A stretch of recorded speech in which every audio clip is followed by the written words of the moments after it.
تەلەفەکان بانگەکەین بۆ ئێرە ئینشاڵڵا بۆ جەی فەروەردەی قورئانە جەی سەروەردی ژیانە جەی سەروەردی ژیانە دەچم لەوێ نوێژ دەکەم بۆ خۆی خۆم کڕۆژ دەبەم لەگەڵ بە هەر هەمووی نزیکی 600 تەلەبەمان هەیە.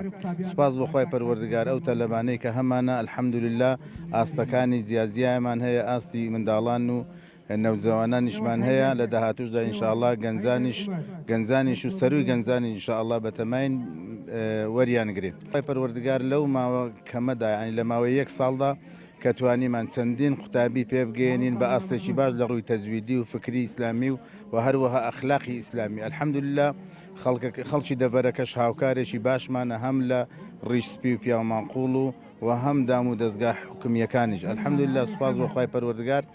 ئەوانەی کە بڵین یەکەم من خەڵاتمان بۆ کڕیون هەدایەمان بۆ کڕیون و کارتەکەشیان ئەدەینەوە وەکو شەهادە و ئەوانش کە بڵێن هەر دەرچوون ئەوان بەشداریان کردو ئەوانش کارتیان ئەدەینەوە کارتی دەرچوون.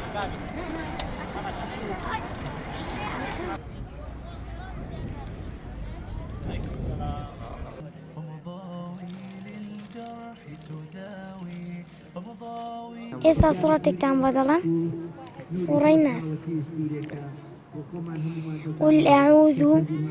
قل أعوذ برب الناس ملك الناس إله الناس من شر الوسواس الخناس الذي يوسوس في صدور الناس من الجنة والناس.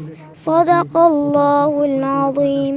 مننا إن شاء الله عزيز إسماعيل بەشداریم کرد لە دەستگای نووری حیکمە دەستخۆش لە مامۆستایانەکەم کە دەستگای نووری حیکمان کردەوە کە ساڵیش بەشدار بم دەستخۆش لە مامۆستا بەڕێزەکان دەکەم کە دەستگای نووری حیکمان کردەوە زۆر سوپاسیان دەکەین. ڕوکنەکانی ئیسلام پێنجن.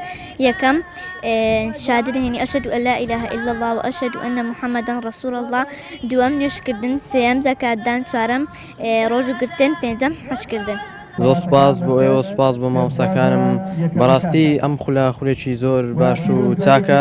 بەڕاستی من یەکێک بووم لە یەکەمەکانی ئەم خولە.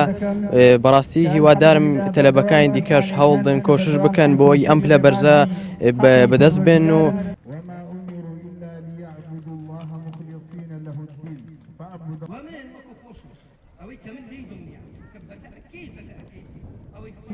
و دەستخۆشی لەو مامۆستا بەڕێزانە ئەەکەم کە سنتەری نووری حیکما کە لێرە ئەو بنکیان کردیتەوە دەستخۆشییان لێ ئەەکەم. بەڕاستی یعنی کارێکی باشە بۆ ئەوەی قوتابیەکانمان گەنجەکانمان لە قورئان و لە کچان بەرە و ڕەوشتێکی باش و ئەخلاقێکی بەرز بڕۆن.